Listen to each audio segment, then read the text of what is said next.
வயநாடு படவெட்டி குன்னு என்ற இடத்தில் நிலச்சரிவில் சிக்கி தவித்த 4 பேரை இந்திய ராணுவம் உயிருடன் மீட்டிருக்கிறது.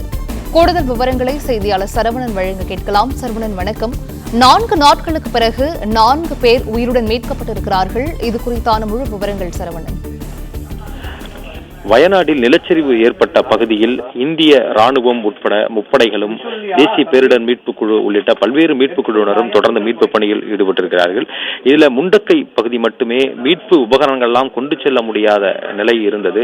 3 நாட்கள் அங்கு முழு வீச்சில் பணிகளை மேற்கொள்ள முடியாத நிலையில விமானப்படையினுடைய ஹெலிகாப்டர், ராணுவம் பயன்படுத்தக்கூடிய அந்த ஹெலிகாப்டர் மூலமாக அவர்கள் பல்வேறு பகுதிகளுக்கு சென்று மீட்பு பணிகளை மேற்கொண்டு வந்தார்கள். யாரேனும் வனப்பகுதியில் மலையோரமாக எங்கும் வர முடியாமல் சிக்கி இருக்கிறார்களா என்று தொடர்ந்து பார்த்து வந்த நிலையில 4வது நாளாக மீட்பு பணி நடந்து வருகிறது. இந்த 4வது நாளான இன்று இந்த படவெட்டி குன்னு என்ற அந்த பகுதியில் இருந்து 4 பேர் உயிருடன் மீட்கப்பட்டிருப்பதாக இந்திய ராணுவம் தெரிவித்திருக்கிறது. இந்த இந்திய ராணுவம் பாலம் அமைத்த பிறகுதான் முண்டக்கை பகுதிக்கு நிறைய இந்த மீட்பு வாகனங்கள் எல்லாம் சென்றிருக்கின்றன.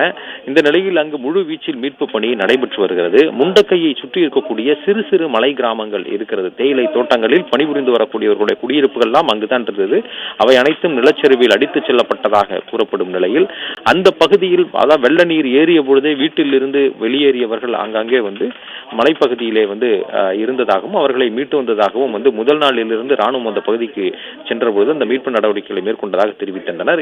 இந்த நிலையில 4 நாள் கழித்து அங்கே அந்த புதையல் பகுதிகளில் பாதி புதைந்த நிலையில் இருந்து அவர்கள் கிடந்ததாகவும் அந்த ஒரு 4 பேர் அங்கே இருந்ததாகவும் அவர்கள் இந்த சிறிய ரக ஹெலிகாப்டர் மூலமாக இந்திய ராணுவம் அங்கே கண்காணிப்பு பணியில் ஈடுபட்ட பொழுது அவர்கள் கையசைத்ததாகவும் அதை பார்த்து இந்திய ராணுவம் அங்கே தரையிறங்கி அந்த 4 பேரையும் மீட்டதாக தெரிவித்திருக்கிறார்கள். அதில் 2 பேர் பெண்கள் எனவும் 2 பேர் ஆண்கள் எனவும் தெரிவிக்கப்பட்டிருக்கிறது.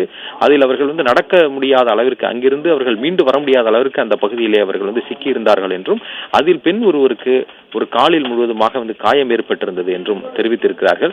மீட்கப்பட்ட 4 பேரும் உடனடியாக மேப்பாடி மருத்துவமனைக்கு கொண்டு வரப்பட்டிருக்கிறார்கள். அங்கே அவர்களுக்கு சிகிச்சை அளிப்பதற்கான ஏற்பாடுகள் செய்யப்பட்டிருப்பதாகவும் இந்திய ராணுவம் தெரிவித்திருக்கிறது. இந்திய ராணுவம் ஏற்கனவே 500க்கும் மேற்பட்ட ராணுவம் பல்வேறு பகுதிகளில் இருந்து திருவனந்தபுரம், கோழிக்கோடு, சென்னை, மைசூர், பெங்களூர் போன்ற பகுதிகளில் இருந்து இந்திய ராணுவம் அங்கே விரைந்து தீவிர மீட்பு பணியிலே ஈடுபட்டிருக்கக்கூடிய நிலையில் 3 நாட்களுக்கு தொடர்ந்து அங்கு மீட்பு பணிகளை மேற்கொண்டிருந்தார்கள். 4வது நாளாக மீட்பு பணி இன்று முழு வீச்சில் இன்று காலை முதல் தொடர்ந்து வரக்கூடிய நிலையில் இன்று 4 பேரை உயிருடன் மீட்டிருக்கிறார்கள். இது மீட்பு குழுவினருக்கு இன்னும் ஒரு உத்வேகத்தை ஏற்படுத்தக்கூடிய ஒரு செயலாக இது இருக்கும். இன்னும் கூடுதலாக இது போன்ற யாரும் உயிருக்கு போராடி கொண்டு எங்கும் இருக்கிறார்களா என்பதை தீவிரமாக அவர்கள் கண்காணித்து அவர்களை மீட்பதற்கான அந்த நடவடிக்கையில இந்திய ராணுவம் ஈடுபட்டுள்ளது.